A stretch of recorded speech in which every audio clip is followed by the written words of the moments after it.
বিসমিল্লাহির রহমানির রহিম। ওয়াত্তাকু ইয়াওমান তুরজাউনা ফীহি ইলাল্লাহ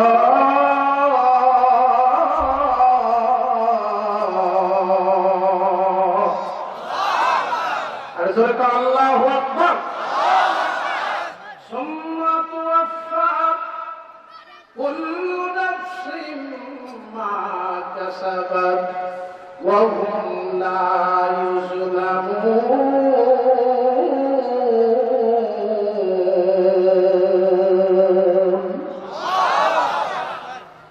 তোমরা ভয় করো সেই দিনকে। কোন দিনকে? ওয়াত্তাকু, তোমরা ভয় করো ইয়াওমান, সেই দিনকে। কোন দিন? যেদিন কিয়ামত হবে, হাসরের দিন। কিয়ামতের দিনকে তোমরা ভয় করো, কারণ সেদিন সকলকে আল্লাহর সামনে হাজির হতে হবে। তাদের কৃতকর্মের ফলাফল গ্রহণ করতে হবে। আল্লাহ তার প্রতি জুলুম করবে না। বন্ধুরা আমার, খেয়াল করে শোনেন, এই আয়াত শরীফ নাযিল হলো হুজুর পাক সাল্লাল্লাহু আলাইহি ওয়াসাল্লাম ইন্তেকালের 9 দিন আগে। সিদ্দিক আকবর, আবু বকর সিদ্দিক রাদিয়াল্লাহু তাআলা আনহু, হযরত ওমর রাদিয়াল্লাহু আনহু, উসমান বিন আফফান রাদিয়াল্লাহু আনহু, হযরত আলী রাদিয়াল্লাহু তাআলা আনহু আয়াতের এই নসিহতের মর্ম তারা বুঝলেন। চোখের পানি ছেড়ে দিয়ে তারা কাঁদতে লাগলেন। আল্লাহর নবীর প্রতি শেষ আয়াত নাযিল হয়ে গেল। দুনিয়ার জমিন থেকে বিদায় হওয়ার সময় হয়ে গেল। একটা আফসোস। আর হুজুর নসিহত করলেন, ওয়াত্তাকু ইয়াওমান, শেষ কথা হলো কিয়ামতের দিন তোমাদের কি অবস্থা হবে।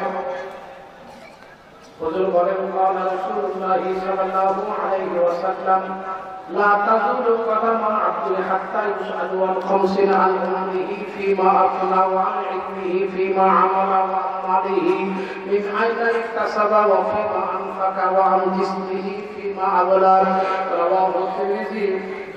الله أكبر।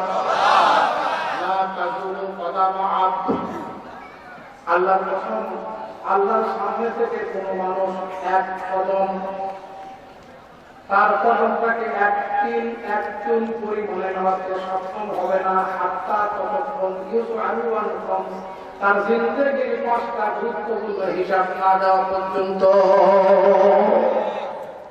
1 নাম্বার আমরিহি ফিমা আফনা, হায়াতে জিন্দেগির হিসাব কি দিতে পারবো না? 2 নাম্বার ইলমের হিসাব। নামাজ পড়তে গেলে ইলম দরকার। ইলম ছাড়া আমল হয় না। কথা ঠিক না? যেটাই করেন আপনারা, সঠিক পদ্ধতি জানার জন্য ইলম অবশ্যই দরকার। যদি কেউ সূরা ফাতিহা না জানে, কোনো হবে? তাকে ইলম করতেই হবে এবং সেই ইলম মোতাবেক আমল করতে হবে। আম্মালিহি মিন আইনা ইকতাসাবা, তোমার সম্পদ হলো তুমি দুনিয়াতে কোন পথে কামাই করেছো। অফিমা আনফাকা, এবং তুমি কোন পথে এটাকে ব্যয় করেছো। আনজিসমিহি ফিমা আবলা, তোমার যৌবনকাল যেটাকে বলা হয় গোল্ডেন এজ। মানুষের জীবনের সবচাইতে দামি একটা বয়স, দামি একটা সময়, এটা হলো সর্বযুগ বলা হয় গোল্ডেন এজ, যৌবনকাল। নাকি এটা কিভাবে যায় বলে সেটা হিসাব করা যায়। বন্ধুগণ খেয়াল করেন, হিসাব দিয়ে তো আল্লাহর জান্নাত পাওয়া সম্ভব তার জন্য হবে? সাহস করে আপনারা? অতএব কি করতে হবে কিয়ামতের ময়দানে সাকসেসফুল হওয়ার জন্য? অবশ্যই নেকির প্রতিযোগিতাতে ব্যস্ত থাকতে হবে। যেটা নলেজ, আন্ডারস্ট্যান্ডিং, রিয়েলাইজেশন, বাস্তব উপলব্ধির ক্ষেত্রে সাহাবী আজমাইনরা সবচেয়ে 1 নম্বর কাতারে। আল্লাহর হাবিব ঠিক 9 দিন পরে ইন্তেকাল করলেন। নবীজির লাশ মোবারক জমিনের উপরে থাকতে মদিনার লোকজন, তারা মদিনার মুমিনেরা, মুসলমানেরা সিদ্দিক আকবরকে খলিফা নির্বাচিত করলেন। মনোযোগ দিয়ে শোনেন, খলিফা নির্বাচিত হওয়ার পরে উনি দায়িত্ব গ্রহণ করলেন। যখন হেদায়েতের বক্তব্য, হেদায়েতের ভাষণ সবার উদ্দেশ্যে তিনি দিলেন, তোমরা কি মনে রাখছো কয়েকদিন আগে আল্লাহর হাবিব সাল্লাল্লাহু আলাইহি ওয়াসাল্লাম তিনি নসিহত করতে বিদায় হয়ে গেল। উনি পুনরায় সেই সবাইকে শোনায় দিলেন, ওয়াত্তাকু ইয়াওমান তুরজাউনা ফীহি ইলাল্লাহ।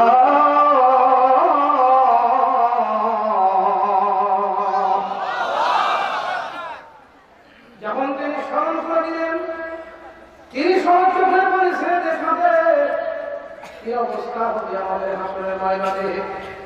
বাবাকে আপনারা শোনেন, তার মধ্যে আমি তো ফেরাফেরের দায়িত্ব গ্রহণ করলাম, এটা আমি সঠিকভাবে পালন করতে পারবো কিনা সেই ভয়ে একদিনে চোখে পানি আসে। কিছুক্ষণের মধ্যে একজন মহিলা মানুষ পিছনে একটু আমার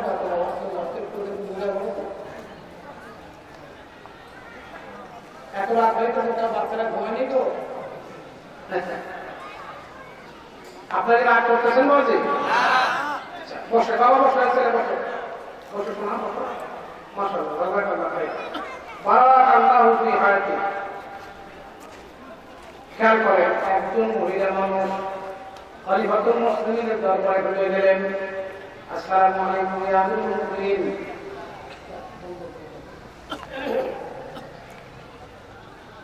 সালাম দিয়ে হুজুর, কয়েকদিন আগে আমার স্বামী মারা গেছে, ইন্তেকাল করেছেন। হুজুর, আমার স্বামী মারা গেছে, আমি বিধবা। এই যে ছোট্ট ছোট্ট দুটো কন্যা সন্তান, মেয়ে সন্তান আমার আছে, এই দুই সন্তানের জন্য আমি, আল্লাহ আমাকে অনেক সুন্দর করে তৈরি করেছেন। আমি যুবতী, দুই সন্তানের জন্য আল্লাহ আমাকে অনেক সুন্দর করেছে। হুজুর, বাড়িতে আমার খাওয়ার অভাব নাই, টাকা পয়সার অভাব নাই, তবে সবচেয়ে সমস্যায় আছি, আমার বাড়িতে পানির অভাব। জলে কোন কিসের অভাব? সৌদি আরবের লোকেরা তো মানে ওরা যেই দামে পানি কেনে, আমরা তার চাইতে কম দামে তেল কিনি। বুঝতেছেন তো? এইরকম পানির সংকট। আমি আমার বাড়িতে একটা পানির ট্যাঙ্কি আছে, ওই ট্যাঙ্কিটা ভরে দেওয়ার দায়িত্ব আমার স্বামী গ্রহণ করতো। তবে আমার স্বামী ট্যাঙ্কিটা একবার ভরায় দিলে 24 ঘন্টা লাগতো না, দৈনিক একবার। কিন্তু আমার স্বামী বিদায়ের পর থেকে ট্যাঙ্কিটা আমি ভরানোর কাজ করি। তবে কিছু পকেটে ছেলেদের আমার দিকে নজর দেয়। নজর দেওয়া তো বলেন কথা বলা, জিজ্ঞাসা করি আমাদের দেশে নজরদারি হয় না, কথা বল না কেন? সদ্য গোষ্ঠী নাম জানে না, যুবতী মেয়েদেরকে দেখলে কিছু পকেটে ব্যাপক ছেলেদের আছে। আপনাদের মানিকগঞ্জে না থাকছে, আমাদের বন্ধু আছে, বলে না? আর কেউ সারি গাঁও মানুষের কিচ্ছু জানে না, যুবতী মেয়েদেরকে দেখলে শুরু হয় মানে হোমর দ্বারা উঠে আছে। কথা বুঝলেন না? বলেন। তবে এক্ষেত্রে শুধু ছেলেদের দোষ পান নয়, আল্লাহ কোরআন পাঠে করেছে, মনোযোগ দেবেন। আয-যানিয়াতু ওয়াজ-যানি ফাজলিদু কুল্লা ওয়াহিদিন মিনহুমা মিআতা জালদা। শুনুন, আল্লাহ নাই। আয-যানিয়াতু মুয়ান্নাস ওয়াজ-যানি মুযাক্কার। জেনাকারিনী মানে মহিলা মানুষ না পুরুষ? কথা বলেন আপনারা। জেনাকার এটা মহিলা না পুরুষ? আচ্ছা, খেয়াল করবেন। আর এক জায়গায় আল্লাহ বলছে, এটা হুদুদের আয়াত। মানুষ যত অপরাধ করতে পারে, সমস্ত অপরাধগুলোকে 3 ভাগে বিভক্ত করা হয়েছে। 1 নম্বর হুদুদ, 2 নম্বর কিসাস, 3 নম্বর তাজিম। হুদুদের 5টা অপরাধ। 1 নম্বর চুরি, 2 নম্বর ডাকাতি, 3 নম্বর জিনা, 4 নম্বর জিনার তহমত, 5 নম্বর মদ্যপান, নেশা। খেয়াল করবেন। 1 নম্বর চুরি, আল্লাহ পাক বলেন, আস-সারিকু ওয়াস-সারিকাতু ফাক্তাউ আইদিয়াহুমা জাযাআন বিমা কাসাবা নাকালাম মিনাল্লাহ।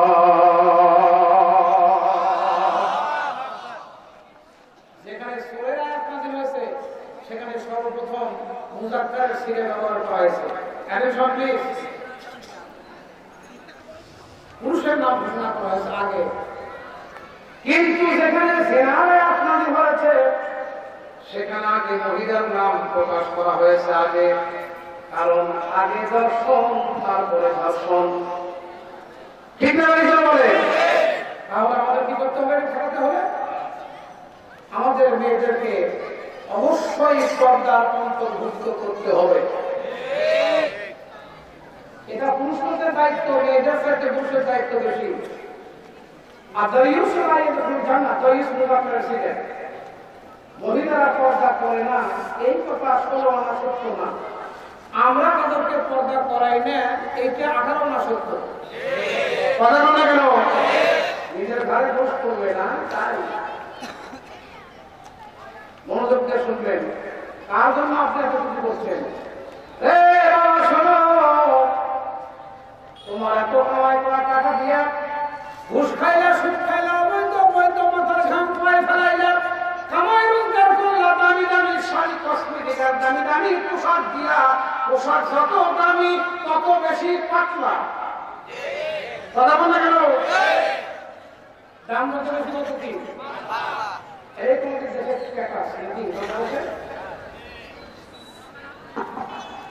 এইরকম দিয়া বেপরদায় ঘুরাইলা, পর্দাহীন করলা, পাপের বোঝা তৈরি করলা। মনে রাখিও, সাধনা করে এত পরিবার খাটায়া, ঘাম ঢালাইয়া রোজগার করে সেই বিবিকে তুমি সুখে রাখার জন্য চেষ্টা করলা, ওই বিবি যখন তোমার পর্দার দায়ে জাহান্নামে নিয়ে যাবে, তখন ওই বিবি তোমার বিরুদ্ধে আগে সাক্ষী দেবে। ঠিক কথা বলে গেল?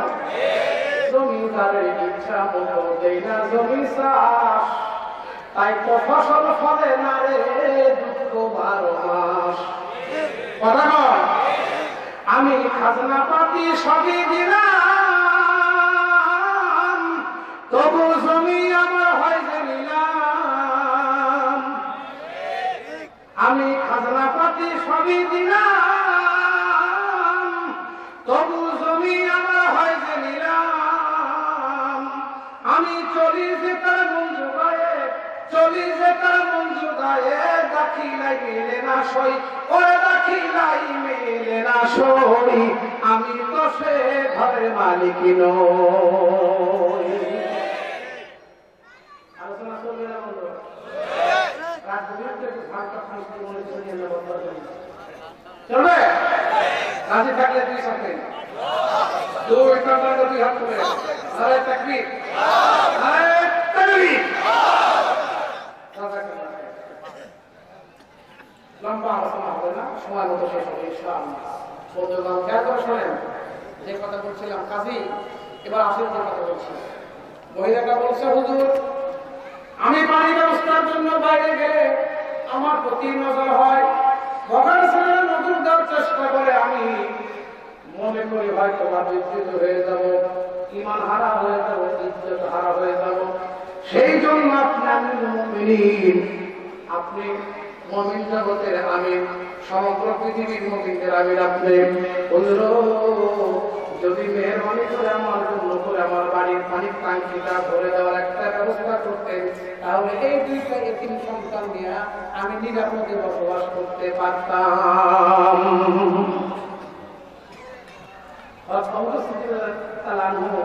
বলে, মা তুমি বসো, ব্যবস্থা হয়ে যাবে।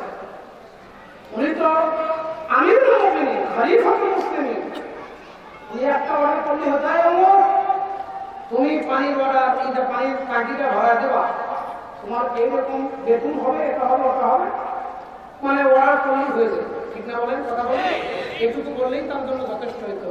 কিন্তু খুব খেয়াল করে শোনেন, আখিরাতের ভয় তাদের ভিতরে কেমন, কি শিক্ষা দিলেন আমাদেরকে, কোনটাকে লক্ষ্য রেখে তিনি কি বলেন, মনোযোগ দিয়ে শুনতে হবে। সিদ্দিকা আকবর বললেন, ওগো নবীর উম্মতেরা, আমার ভাইরা সাহাবেরা, তোমরা শোনো, যদি এই বিধবা মহিলার বাড়ির পানির ট্যাঙ্কিটা ভরে দেওয়ার জন্য করে যদি কেউ দায়িত্ব গ্রহণ করো, আমি আবু বকর তার জন্য করে দুইটা সুসংবাদ দিতে পারি। এক নম্বর হইল, আমি তাকে রাষ্ট্রীয় পোশাক থেকে কিছু সম্মান ভাতা দেওয়ার ব্যবস্থা করব। এবং তিনি ধন্যবাদ পাবেন সেটা মনে বলেন। আর 2 নাম্বার, কিয়ামতের ময়দান যেদিন শুরু হয়ে যাবে, ওই দিন যদি আল্লাহ পাক দয়া করে আমি আবু বকর সিদ্দিককে নবীজির পাশে থাকার সুযোগ যদি করে দেয়, রাসূলের পাশে যদি দাঁড়ানোর সুযোগ আমার করে দেয়, যদি কারোর জন্য কোনো সুপারিশ করার সুযোগ আল্লাহ দয়া করে যদি দেয়, সেই দিন ওই লোকটার সুপারিশ আল্লাহ রাসূলের কাছে আমি তুলে ধরব। একটু হাত থেকে আল্লাহু আকবার বলেন। দেখেছেন কোন কাজে কাজে খেয়াল করে শুনেন। এইবারে সিদ্দিক আকবর বলা শেষ হতে না হতেই আরেকজন জান্নাতি মানুষ দাঁড়িয়ে গেলেন, লাব্বাইক ইয়া আমিরুল মুমিনিন, হুজুর আমি প্রস্তুত। তিনি হলেন সাইয়েদনা হযরত ওমর রাদিয়াল্লাহু তাআলা করে কোন আল্লাহু আকবার। দাঁড়িয়ে বলেছেন, হুজুর আমি প্রস্তুত, আপনার অর্ডার মানতে আমি এখনই প্রস্তুত হয়ে গেছি। তবে মেহরবানি করে যদি আমার 2টা দরখাস্ত আপনি মঞ্জুর করেন, আমার জন্য করে খুবই ভালো হয়, আমার 2টা বড় শান্তি হয়। 1 নম্বর, রাষ্ট্রীয় পক্ষ থেকে আমাকে যে নাম দেওয়া হবে, যে সম্মানী ভাতা দেওয়া হবে, এটা আমার প্রয়োজন নাই, ওটা আপনি রাষ্ট্রীয় কোষাগারে রেখে দেবেন। আর 2 নম্বর হলো ওই যে আপনি বললেন কিয়ামতের ময়দানে আমি তার জন্য আল্লাহর দরবারে সুপারিশ করে ধরবো, হুজুর ওই কথাটা আর একবার বললে আমার কলিজাটা ঠান্ডা হয়ে যাবে। উনি বলে হ্যাঁ অবশ্যই আমি তার তোমার এটা তুলে ধরবো। তাহলে শর্ত কান্ট্রিটা ভাইজার একটা শর্ত আমার আপনি মঞ্জুর করবেন। আমি সারাদিন ব্যস্ত থাকি, আমার তো ব্যস্ততার শেষ নাই। মাগরিবের নামাজ শেষ করে বাসায় যদি সুযোগ পাই, বিবিসাদের সাথে একটু রান্না বান্না বিভিন্ন কাজে সহযোগিতা করি, এসব নামাজের জামাত কমপ্লিট করিয়া বিবি বিছানায় যাই, বাকি সময় পর্যন্ত তাহাজ্জুদের আগ পর্যন্ত সাল্লু বিল্লাইলি ওয়া নাসিয়াম তাদখুলুল জান্নাতা বিসালাম। সুবহানাল্লাহ বলেন। উপরে হুজুর বলেন লিকুল কালাম ওয়া তিনতু আমসিলুল আরহাম ওয়া সাল্লু বিল্লাইলি ওয়া নাসিয়াম তাদখুলুল জান্নাতা বিসালাম। যখন আল্লাহু আকবার। মনে রাখো 4টা আমলে তোমরা কবরে যাও। কটা? 4টা আমলে যারা কবরে যাবে, এলাকাবাসী গ্রামবাসী, ওই লোকটার লাশ জানাজার কবরের মাটিতে রাখার সাথে সাথে তাদখুলুল জান্নাতা বিসালাম, আল্লাহ তার কবরটাকে জান্নাতের সাথে মিল করে দিবে। কটা আমল? 1 নম্বর লিনুল কালাম, খবরদার মিথ্যা কথা বলবেন না, মিথ্যা সাক্ষী দিবেন না। বাংলাদেশের কোর্ট কাছারি আদালতে কোন জায়গায় মিথ্যা সাক্ষী চলে না। কথা বলে চলে চলে। মামলা আমি তো দেশি সমস্যা আলোচনা পরিচালনা করতে, আমি তো আপনার তো জানেন আমি 2 বছর 17 সালে আসছিল এই মাঠে। আল্লাহ আসছিল আপনাদের শ্রদ্ধাবাদ আমাদের প্রিয় ভাই মুফতি সাহেব সাইকুল সাহেব আবারও সেখানে দাওয়াত দিয়া বলে আমাদের এখানে আরেকবার আসতে হবে। ফাঁকাও ছিল, আল্লাহ কবুল হয়ে গেলে, আল্লাহ চাইছে, আপনারা চাইছেন, চাইছি।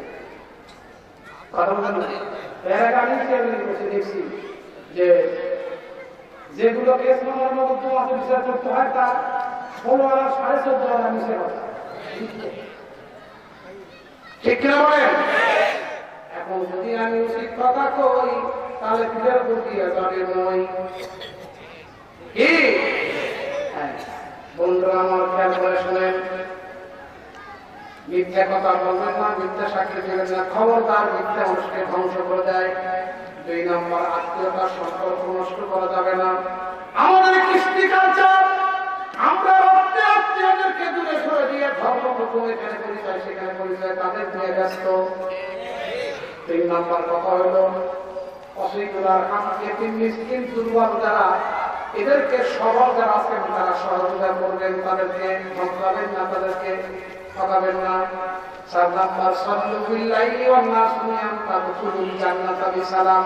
যারা নাকি গভীর অদূরিতে আল্লাহ আল্লাহকে সন্তুষ্ট করার জন্য করে তাহার অবলম্বন করিয়া যায় নামাজে আল্লাহু আকবার বলে দাঁড়িয়ে যায়, তাহাজ্জুদের নামাজ, সালাতুত তাওবা, কোরআন শরীফের তেলাওয়াত, জিকির আজকার তাসবিহ তাহলিলে ব্যস্ত হয়ে যায় আল্লাহকে সন্তুষ্ট করার জন্য।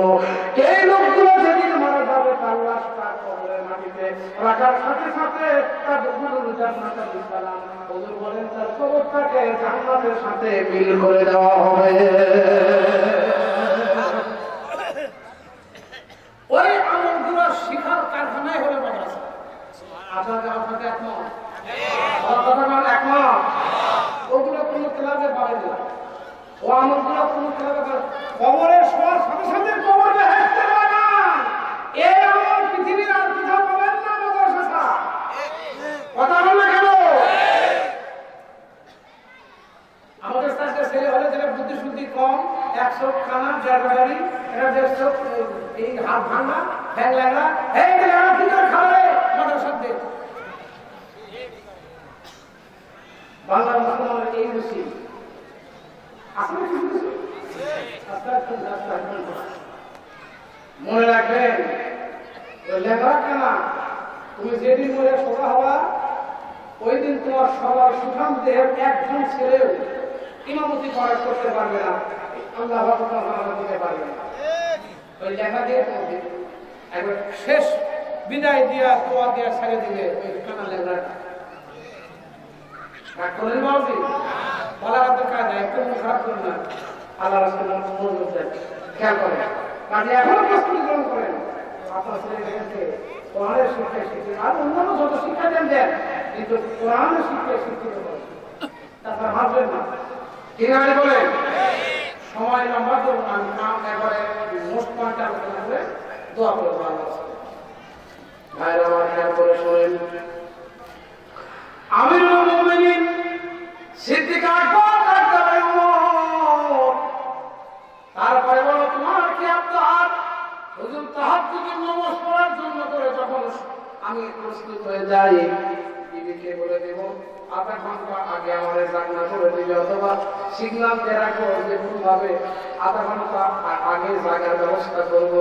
জাগনা হওয়ার পরে ওই সময় নির্বিধি আধা ঘন্টার সময়ের মধ্যে আমি টাঙ্কিটা ভরে দিয়ে আইসা তারপর আমি তাহাজ্জুদের নামাজে যোগদান করবো। হুজুর দিনের বেলা পারবো না, দয়া করে আমার এইটা মঞ্জুর, এই আবেদনটা মঞ্জুর করতে হবে। সিদ্দিক আকবর বলেন ঠিক আছে, পাস। তাই করবেন, ঠিক আছে। এবার বাড়ি চলে গেলেন, সংক্ষেপ কথা শুনে বাড়ি চলে গেলেন। বিবি সাহেবকে বললেন দিদি তো আমার একটু আগে আগে জাগনা করে দিও। ওই যে সময় তার আগে জাগনা হয় তার আধা ঘন্টা আগে জাগনা হয়ে গেছে।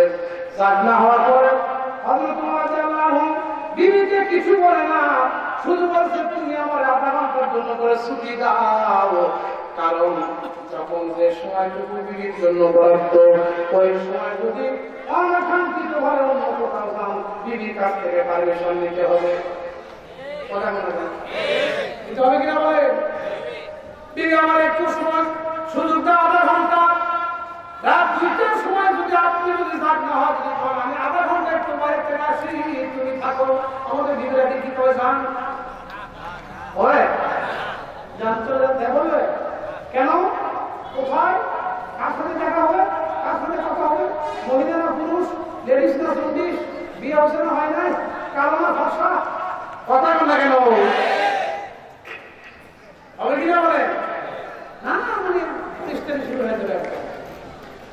বন্ধুরা আমার খেয়াল করেন, হযরত ওমর হিসাব করে আলহামদুলিল্লাহ যান, কোনো টেনশন না করতে নাই, চলে যান, আমি ওষুধ পানি সহ অন্যান্য ব্যবস্থা কমপ্লিট করতে চাপলে সময় মতো আসবেন, আসার পরে আপনি ইবাদতে যোগদান করতে পারবেন, তাহাজ্জুদ শুরু করতে পারবেন, সমস্যা হবে না। সুবহানাল্লাহ বলে হযরত ওমর চলে গেলেন বিধবা বাড়ির অনেক শান্তি ভালোর জন্য, যায় দেখে সর্বনাশ হয়ে গেছে, কে মা কারা, আমি আসার 5-10 মিনিট আগে টাঙ্কিটা ভরে দিয়ে গেছে। আস্তে করে সুবহানাল্লাহ। উনি তো মেজা দিল, লোকটা কি নরম না গরম? গরম। সর্বনাশ এখন ব্যাংক থেকে আমিরুল মুমিনিনের হুকুম ঠিক করে আমাকে দায়িত্ব দেন, তুমি আর এই লোকটা কে আছে পানি ধরে দাও। উদ্দেশ্য কি তার? আমি কি তাহলে সিদ্দিক আকবরের সুপারিশ কেমন পাবো না? দেখেছেন আল্লাহু আকবার। মনে খুব দুঃখ নিয়ে বাড়ি থেকে ফিরলেন, মন খারাপ। বিবির কাছে হাজির হয়ে গেছে। বিবি বলছে, হুজুর আধা ঘন্টা আগে এই পরে আসার কথা, আপনি 10 মিনিট চলে আসেন, ঘটনা কি? মন কেন খারাপ? বলে আমি তোমাকে বলতে চাইছিলাম না, আগে কাজটা শুরু করার পর তারপরে তোমাকে বলতে চেয়েছিলাম, কিন্তু পারলাম না, গোপন করা যাবে না। আমিরুল মুমিনিন আমাকে এই দায়িত্ব করেছে ট্যাঙ্কি ধরনের জন্য, এটি বিবিধবাদের ওই বাড়ির পানির ট্যাঙ্কিটা। কিন্তু স্যার দেখি এই ঘটনা ওটা কে জানি কে বা কারা এসে বলে দিয়ে গেছে কিছু তোমাকে। আমার মনটা খারাপ, আমি এই সুপরিস্থিতিতে কি বঞ্চিত থাকবো কিয়ামতের মাঠে। এবার বিবি সাহেব বললেন, বিবি সাহেব ডাকতে হয়, চিন্তা করবেন না, টেনশন করেন না, আজকে না হইলেও কালকে থেকে আপনি আগে যাবেন। আজকে যে সময় গেছেন, কালকে আমি আরো আধা ঘন্টা আগে চাকনা করে দেব, ওই সময় যাবেন, তাহলে ওই লোকটার টাঙ্কিটা করে দেওয়ার সুযোগ পাবে না। আগেই গিয়ে চান্স দিবেন। পরের দিন রাত হয়ে গেল, আগের দিন যে সময় গিয়েছিল তার আধা ঘন্টা আগে চাকনা হয়ে গেছে। ওঠেন, যাবেন না বাড়ি কাছে হতে? এইবার আগের দিনে চলে গেছে আধা ঘন্টা আগে। কিন্তু কি দুর্ভাগ্যের বিষয়, সেদিন তাকে আজকেও আধা ঘন্টা আগে আসি, তারও 10 মিনিট আগে আসে লোকটা ট্যাঙ্কি ভরে দিয়ে গেছে। তখন মনে চিন্তা করে, এটা চিন্তার বিষয়, কি ব্যাপার? আমি আর বিষয় বুঝি করলাম, কাজটা আধা ঘন্টা আগে আসবো। এই লোকটা খুব করে বুঝতে পারলো যে আজকে আমার আরো আধা ঘন্টা আগে আসবে, কাজে আমাকে আরো আগে যেতে হবে। বলে চিন্তার করা কিনা বলেন? মনে মনে চিন্তা করে রাগ হয়ে গেছে। আরে এই শুধু মাথা বলেন, কালকে আমি টাঙ্কি ধরানোর জন্য আসবো না, কালকে আসবো আমি স্টোর ধরার জন্য। এই স্টোর বাটাকে এটা ধরার জন্য আসবো কালকে, বুঝলো নাই? এবারে বলছে, দিদি তুমি আজকে রান্না করে খাওয়া দাওয়া কমপ্লিট করে এসব দেওয়া কমপ্লিট করে আমাদের রান্নাটাকে যাও, হাতের পথে ওখানে পড়ো, যাও। আর আমি আজকে সারা রাতের জন্য তো বাড়িতে আসবো। বিবি করে আলহামদুলিল্লাহ, যদি কাম কি হয় আলহামদুলিল্লাহ, সারা রাত বাড়ি আসবো না। এই কথা শুনলে আমাদের বিবিরা খুব খুশি হবে। কথা বলাতে খুশি হবে না ভাই, অনেক দুঃখের বোঝা হয়ে যাবে। না জানি ভিতরে ভিতরে কোন চাল করতেছে, কোন কাম করতেছে, অসুবিধার মধ্যে পড়ে যাবে। বড় দুঃখের শোনেন, হযরত ওমর রাদিয়াল্লাহু আনহু বিবি ডাকলেন, হুজুর আপনি চলে যান, কোনো আপত্তি নাই, আমার একটা আবেদন আপনাকে আজকে মঞ্জুর করতে হবে। ঠিক আছে, বলো দেখি, বলো।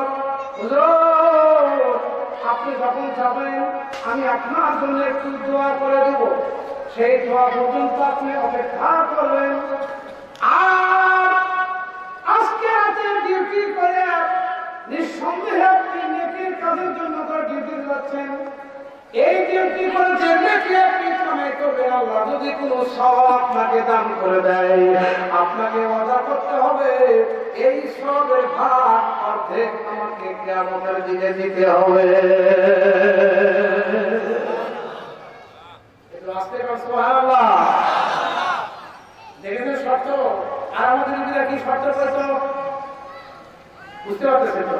মামুন আপনারা রাগ করেন না, আমি অল্প সময় কথা বলবো, আপনাদের কষ্ট দেবো না, করতে বারবার মধ্যে চেষ্টা করবো ইনশাআল্লাহ। মনোযোগ দিয়ে শুনেন। হযরত ওমর রাদিয়াল্লাহু আনহু চলছে বাথরুমের জায়গা মতো, দুই পায়ের মাঝখানে একটু চিপা জায়গা, সুড়ঙ্গ জায়গা, সেখানে বিছানা পাতলেন। কেউ যদি সেখানে আসে তারা ওমর রাদিয়াল্লাহু আনহুকে দেখতে পারবে না, কিন্তু হযরত ওমর ওখানে কি আছে তাকে অবশ্যই দেখতে পারবে। প্রহর করতেছে, অপেক্ষা করতেছে। 9টা বাজে, 10টা বাজে, 11টা, 12টা, কোনো খবর নাই। 1টা বাজে, 1টা খবর নাই। 2টা যখন বাজে ঠিক ওই মুহূর্তে একজন বৃদ্ধ টাইপের বুড়া টাইপের মানুষ আস্তে আস্তে আস্তে আস্তে আসতেছে, সমস্ত শরীর তার চাদর দিয়ে মোড়ানো, কিছুতেই চেনা যায় না লোকটাকে, শুধু চোখ দুইটা বের হয়ে আছে দেখার জন্য, ঢাকা মাথা ঢাকা, সমস্ত শরীর ঢাকা।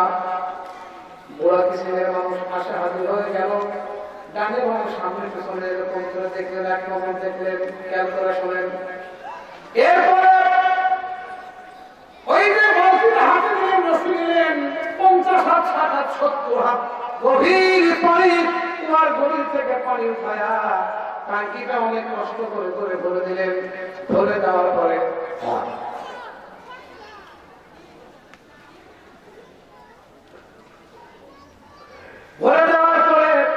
নিজেকে গোপন করলেন, কেউ জলটাকে দেখতে না পারে, চিনতে না পারে।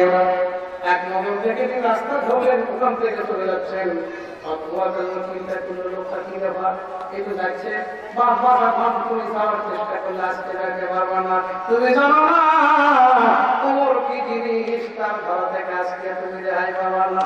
পিছন থেকে রাস্তা ধরছে, চলতেছে চলতেছে চলতেছে চলতেছে, সামনে একদম একদম পিছন দিক দিয়ে কাছাকাছি যাইয়া এই তাকে এরকম করে একটা একবারে চাপতে ধরছে, চেপে ধরছে।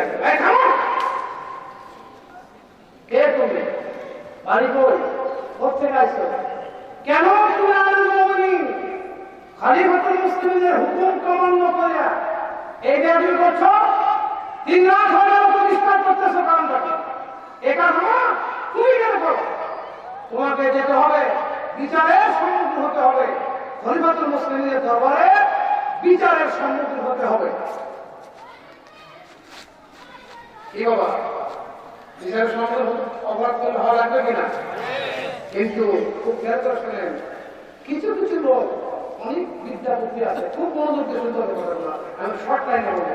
কিছু কিছু মানুষ আজকে যে প্রভাব, তাদের অনেক ডিগ্রি, অনেক বিদ্যা, অনেক জানাশোনা, অনেক লেখাপড়া, কিন্তু তারা জ্ঞান পাপী। কথা বলে এখন তারা কি? তারা জ্ঞান পাপী। তাদের জ্ঞান দিয়ে শুধু তাদের কাজই বাঁচানো হয়, নবীর বিরুদ্ধে লেখা হয়, ইসলামের বিরুদ্ধে লেখা হয়, ওদের জ্ঞান দিয়ে ইসলামের পক্ষে লেখা হয় না। কথা বলে কেন? দুঃখের বিষয়, আশ্চর্যের বিষয়, কি আর বলবো, তবে একটা কথা হলো আল আতাকা হাদিসুল জুনুন ফিরআউন ওয়া সামূদ, ইতিহাস বর্ণনা করা হয়েছে যারা জ্ঞানে থাকো, ক্ষমতার অহংকার, টাকার অহংকার, অস্ত্রের অহংকার, এই দিয়ে মানুষকে দাবিয়ে রাখে, আল্লাহর সঙ্গে চ্যালেঞ্জ করেছিল, তারা কি আছে? কথা বলে কেন? আসলে ধ্বংস হয়ে গেছে। যত জ্ঞান পাপী পৃথিবীতে জন্মগ্রহণ করুক, তাদের তৈরি করে একটা সুরঙ্গ দিয়ে তারা নিজেরা ধ্বংস হবে। কথা কি বলছেন? বলছি প্রমাণ কি? ইউসুফ আলাইহিস সালামের, ইউসুফ নবীর ওই যে আর এক 10 ভাই ছিল, তারা তো ইউসুফ আলাইহিস সালামকে কুয়ায় ফেলেছিল। ওরা যখন শুনতে পেরেছিল, ভালো করে শোনেন, শেষ করে দেবো না, হাঁটাহাঁটি করে আল্লাহ রাস্তায় একটু মনে যায়। এইবার ইউসুফ আলাইহিস সালাম তাকে কুয়ায় ফেলে হত্যা করার জন্য তাকে কুয়ায় ফেলে দিল। ফেলে দেওয়ার পর উলঙ্গ করে তার কাপড়হীন করে ফেলে আল্লাহ জান্নাতের প্রসাদটা তাকে ব্যবহার করে। সুবহানাল্লাহ। আমি ঘটনা বলবো না, শুধুমাত্র একটু ধারণা করো, হেডলাইন। যারা তাকে হত্যা করলো বা হত্যা করার নিয়তে ফেলে দিল, ওরা কিন্তু বাবা অনেক জ্ঞানী ছিল, খুব জ্ঞান গরিমা বুঝতে পারা মানুষ, খুব জ্ঞানী লোক ছিল, ওরা অত্যন্ত জ্ঞানী লোক ছিল। জামাটা তারা নিয়ে বললো, ভাইরা বুদ্ধি করলো, ছাগল একটা জবাব করে রক্ত দিয়ে মাইকে এটা বাবার কাছে নবীর কাছে দিয়ে দিব, বলবো তোমার ইউসুফকে পানি খাইছে। ঝামেলা করতো আর কার কাছে যাওয়া লাগবে না। কথা কি বুঝছেন? এভাবে তারা ছাগল একটা জবাব করে ওই জামাটা রক্ত দিয়ে মেখে কোটার মধ্যে বেঁধে নিলেন। আনন্দ করছে, উল্লাস করছে, গল্প করছে, আর আনন্দের খেলায় তারা কেনাদের এরিয়া পার হয়ে অন্য এরিয়ার মধ্যে চলে গেছে, অন্য বাচ্চা এরিয়ায় চলে গেছে, রিল্যাক্স করতেছে। কথা বলে নাই? হ্যাঁ, যাইতেছে। অন্য রাজ্যে যখন পার হয়েছে, তখন ইউসুফ নবীর ভাইরা ভালো করে শোনেন, জ্ঞান যদি অন্য অন্যায় পথে ব্যয় হয় তাদের কোনো রেহাই নাই। কিভাবে নাই ভালো করে শোনেন। এবারে তারা যাচ্ছে আর বলাবলি করতেছে, বলাবলি করতেছে, শুনছে তো? এই দিকে একটা আমরা যাওয়ার আগে একটা গরু হাইটে গেছে, বলে হ্যাঁ গরু একটা হাইটে গেছে। আর এক ভাই বলতেছে হ্যাঁ এটা গরু হাইটে গেছে, তবে গরুটা হলো গাই গরু, মানে গাভী। কথা বলে না ও জ্ঞানটা করে কিরকম খেয়াল করে, গাই গরু হাইটে গেছে সে কি করে জানলো? গবেষণা করছে। আর এটা গাই গরু ঠিকই, কিন্তু এটা হলো 7-8 মাসের গর্ভবতী বাচ্চা আছে এই গাভীটা। মনোযোগ দিয়ে শুনলে কথা কাজে লাগে। আর ঠিকই বলছ, এটা গাই গরু এবং 7-8 মাসের গর্ভবতী, এটা সত্য। তবে ওই গরুটার একটা চোখ কানা, 100 বন্ধ। কথাটি বুঝছেন? এই দিকে খেয়াল করেন। ওই মহল্লার একটা লোকের ঠিক এইরকম একটা গরু হারিয়ে গেছে, একদিন আগে হারায় গেছে, চুরি হয়ে গেছে। ওই লোকটা ইউসুফ নবীর ভাইদের কথাবার্তা শুনতেছিল। এবার ও বলছে চিল্লাচিল্লি শুরু করে, তোমরা আসো তো গ্রামবাসী, আসো আসো, দেখো দেখো এরা 10 জন ভাইয়ের সঙ্গে চলছে, এরা কিন্তু আসলে ভালো লোক না, এরা সবাই গরু চোর। চিল্লাচিল্লি শুরু করছে, লোক বসে বসে।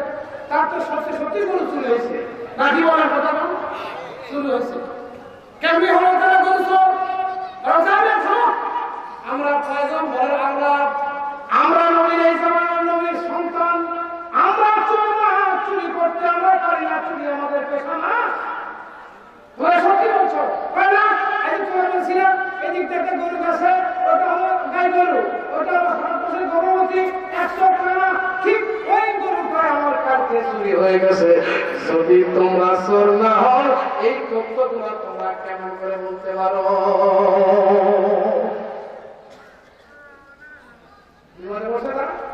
এগুলো তোমার বিশ্বাস করবো, আমরা এগুলো গবেষণা করে বের করলাম। এগুলো বলতেছে না দিচ্ছে, একটা বলতেছে, এই কথার উপরে গবেষণা করে চিন্তা করে আন্দাজ করে আমার হয় না, এ হলো না।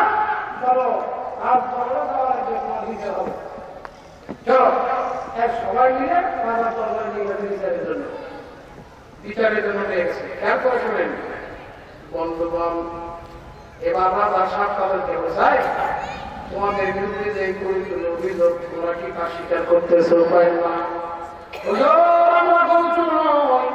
আমরা এই যেমন হযরত ইয়াকুব নবীর সন্তান, আমরা কোন চোর না, আমরা চোর না, চুরি আমাদের পেশা না। তাই তাহলে তোমরা এইসব তথ্যগুলো বলতে বলে হ্যাঁ এই সমস্ত তথ্যগুলো আমরা পাইছি, তাই বলতে বলছি হুজুর। তাই কেন কিভাবে বললে তোমরা আন্দাজ করে করেছি, গবেষণা করে করেছি, কথাকে বুঝছেন? আচ্ছা, ভাষা চিন্তা করলো নিশ্চয়ই এরা এগিয়ে নিত, ভাষা ভাব ভঙ্গি কথাবার্তা শুনে বোঝা যায় এরাও তো জ্ঞানের দিবে। ঠিক আছে, এরা আমাদের মেহমান, মেহমানদারি করার জন্য বস্তু দাও, খাইতে দাও, তারা খাবার দিতে। আর বাসা মনে করে চিন্তা করতে ওরা খায়, খাইতে খাইতে আর কি কয়, আমি নিজের কাছে একটা কথা শুনি কি বল, কোন তথ্যের ভিত্তি তারা এইসব কথা বললো, আর তুমি অস্বীকার করে ঘটনাটা কি দেখি। ওই দিকে চুপ করে দাঁড়িয়ে আছে, ওদের দিকে খান কথা। ইউসুফ নবীর 10 ভাইয়ের এক ভাই রুটিগুলো হাতে নিছে, রুটিগুলো হাতে নিছে, রুটি হাতে নেওয়ার পরে সে বলতেছে, তোমরা শুনছ এই রুটি গুলা যে মহিলা তৈরি করেছে, যিনি রুটিগুলো ভাজিয়েছে এবং তৈরি করছে, সেই মহিলা এখন ঋতুমন্ত্রী, তার তার মাসিক চলতেছে।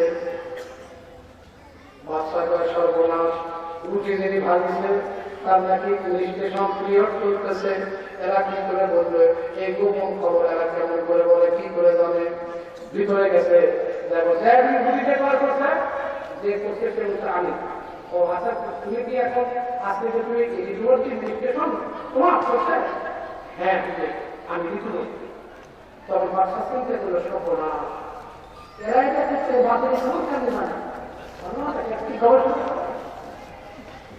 দেখে আপনি কাম করতেছে। আরে ভাই বলতেছে ওগো তোমরা কি শুনছো?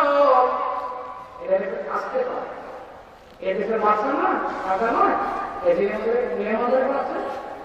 ওর কিন্তু জন্মের সমস্যা আছে, কথা কি হচ্ছে? ওরা কিন্তু জন্মের দোষ, কথা কি হচ্ছে? বাদশাহটা একদম গা শিরোক্ত ভেঙে গেল, সর্বনাশ।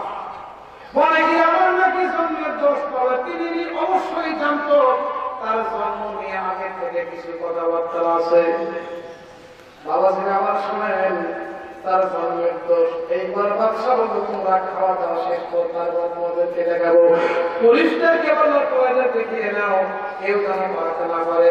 এই ইয়াকুব নবীর সন্তানেরা, এই যে তোমরা বললাম তোমরা কোনো চুরি করো নাই, কিন্তু গাভীগুলোর ব্যাপারে তথ্য দিয়েছো, মনে রাখবা আমার ব্যাপারে তোমরা কিন্তু একটা ডেঞ্জার সিগন্যাল, বিপদ সংকেতের কথা একটা বলছো।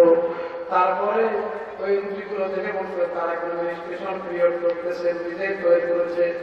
এইগুলো তোমরা কিসের আন্দাজ, কিসের গবেষণা, কিসের ভিত্তিতে বলবো এইগুলো বললা? যদি তার ব্যাখ্যা বিশ্লেষণ তোমরা যদি বাস্তবিকভাবে দিতে না পারো, এখান থেকে তোমাদেরকে যেতে দেওয়া হবে না। এই জায়গাতে যাতে হবে তাদেরকে আচ্ছা বিপদে বসে তাহলে শুরু করেন হুজুর, কোথেকে শুরু করা যায়? মনে রাখবেন ওই যে উমর আপনাকে চাকরি ধরছে, মনে আছে বাইকটা ছিল ওনাকে খলিফা দরবারে বিচার করার জন্য। লোকটাকে ওখানে আর কি কি ঘটনা ঘটলো, ওখানে কি কি ঘটনা ঘটলো, পুরো ঘটনা কি বলো? শুনতে রাজি আছেন আপনারা? যারা রাজি আছেন তারা 2 হাত করে যদি মাশাআল্লাহ 100%।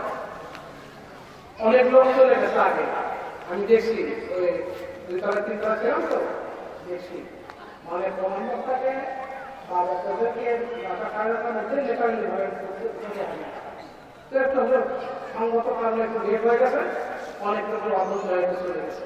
যাক আল্লাহ হেদায়েত দান করেন এবং এর 22 বছর দান করেন, অসুবিধা নাই। আপনারা যারা আছেন আর কিছু সময় আমি বয়ান করি, আপনারা একটু আল্লাহ হস্তে নিয়ত করেন, শেষ না হওয়া পর্যন্ত, মোনাজাত না হওয়া পর্যন্ত কেউ যাবেন, নিয়ত করে দিলেন কি? আল্লাহ কবুল করেন, হাত তুলে বলেন আমিন। এর ফাঁকে মামুন জন্য কিছু কথা বলতে হবে। কি বলবো? আমার এরকম অপারেশন চাপা নিয়ে 4টা কথা লাইন বললাম, 2টে বললাম, 3টে থাকলেও সামনের বছর দেওয়ার দিয়ে একটা বলবো, এগুলো বদল না। আমি যেটা ধরবো ওটা ফিনিশিং ছাড়বো, তাতে রাত থাক আর রাত, ঠিক আছে? চলবে না বন্ধ? আলোচনা চলবে না বন্ধ? কতক্ষণ? সারা রাত? খালি আসবে না? হ্যাঁ, যতদিন এই বুকে আসে প্রাণ আমরা গেয়ে যাব কোরআনের গান। যতদিন এই বুকে আসে প্রাণ আমরা গেয়ে যাব ইসলামের গান। দুটি মনে মনে মিলন হলে খোদারি স্বর্গ সৃষ্টি হয়। চিরদিন এই দুনিয়ায় হয়েছে হাই ইসলামের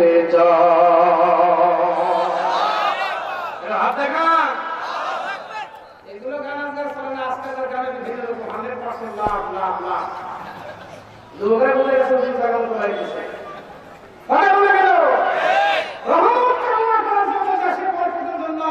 অনেক রকমের কিছু নেমে গেছে। পয়লা বৈশাখের দিন আসে এদেশের যুবক যুবতী অনেক বাস্তব দর্শিত যুবক যুবতীরা তার রংটন ভাইকে কাপড়ে নতুন নতুন গামছা মাথায় পেয়েছে, চা খাওয়া দাওয়া খেয়ে রংটন ভাইয়ে মেকআপ টেকআপ করে তবলা ঢুকি হারমোনিয়াম মুক্ত বসে গেছে অপেক্ষায়। বাসুতে হুইসিল হয়ে গেল, এবার পয়লা বৈশাখের রঙের গান শুরু হলো। কি সিস্টেম?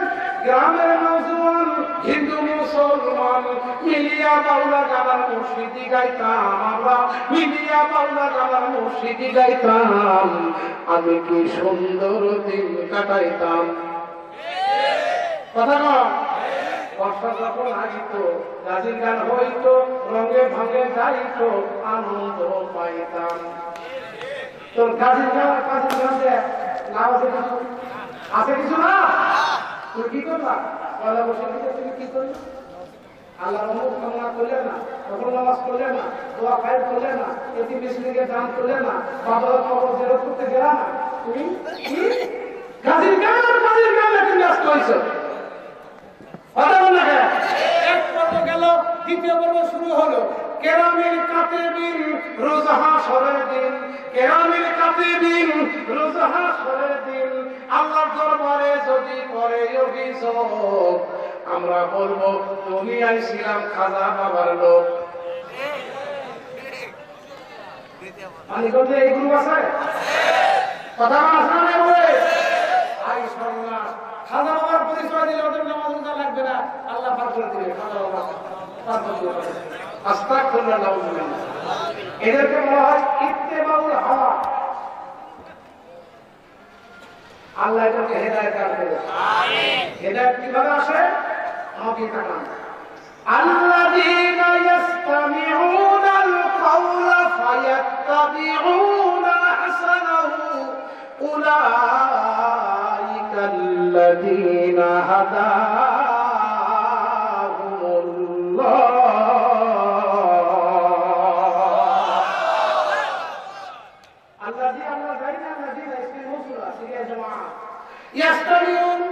যারা আমার কোরআন পাকের কথা শুনে, কিসের কথা? ইত্তেবা করে, মানে মাইনে চলার সিদ্ধান্ত গ্রহণ করে, উলাইকাল্লাযীনা হাদাহুমুল্লাহ, আমি আল্লাহ তাদেরকে হেদায়েত দান করে দিব। একটু মনোযোগ দেন। হেদায়েত কি জিনিস? হেদায়েত আরবি শব্দ, এর মনোযোগ দেন। সাকসেসফুল করে দিবে কিভাবে? হেদায়েতের দুটো রাস্তা। এক নম্বর ইরাকিত তরিক, দুই নম্বর ইসাব ইলাল মাতলুব। একটু জবাব দিতে পারো, তোমার নাম হলো হায়া ভাই, একটু বলতেছি আর কি মনে কিছু না না বলতে যায় না। এবার শোনো, শান্তিতে ঢুকু, বসো বসো, বসেন বসেন বসেন।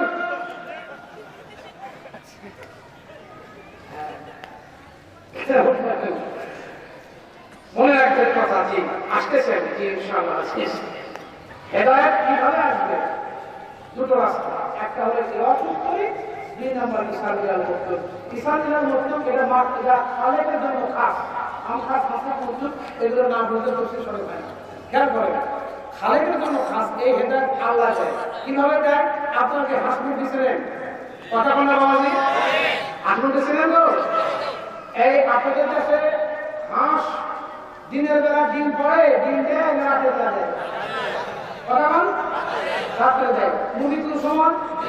দিনে। কারণটা কি? দেখেন হেদায়েত কাকে বলে? ভালো কথা। হুয়াল্লাযী আতা কুল্লা শাইইন খালকাহু সুম্মা হাদা। আল্লাহ বলেন হাঁস মুরগি তোদেরকে আমার বান্দাবান্দির খেদমতের জন্য সৃষ্টি করেছি। এ হাঁস, তোর তো অভ্যাস ঘরটা খোলার সাথে সাথে সকালবেলা তুই পুকুরে, নদীতে, সাগরে মুরগি যায় না, মুরগি পুকুরে যায়, সকালে উনি যায় রাস্তা ঘাটে,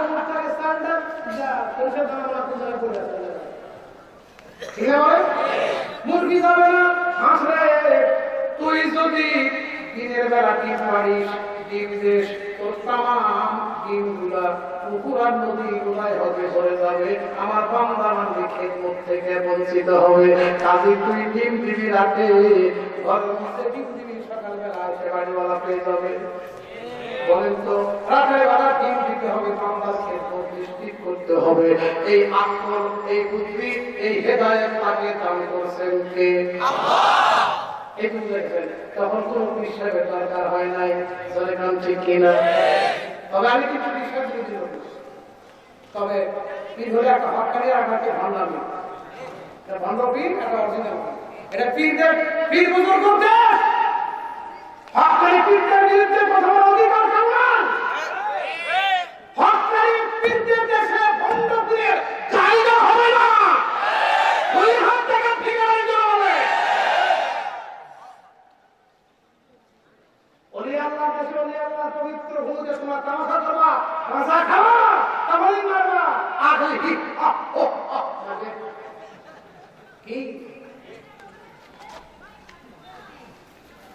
আল্লাহ মাফ করুন। ভাইরা আমার খেয়াল করে শুনেন, মুরগিটা বসে পড়তো দিনের ডিম দেয়, সমস্যা নাই, ডিম আসতে পর নিস আসে মাত্র সব ব্যবস্থা করে দেবে। কথাকে বুঝছেন?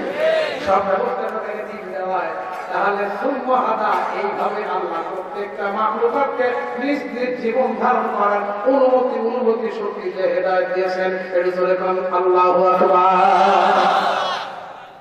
আবার আমার খেয়াল করেন, আর কথা বলি না, আল্লাহ ওয়াস্তে একটু মনোযোগ দিয়ে শুনেন।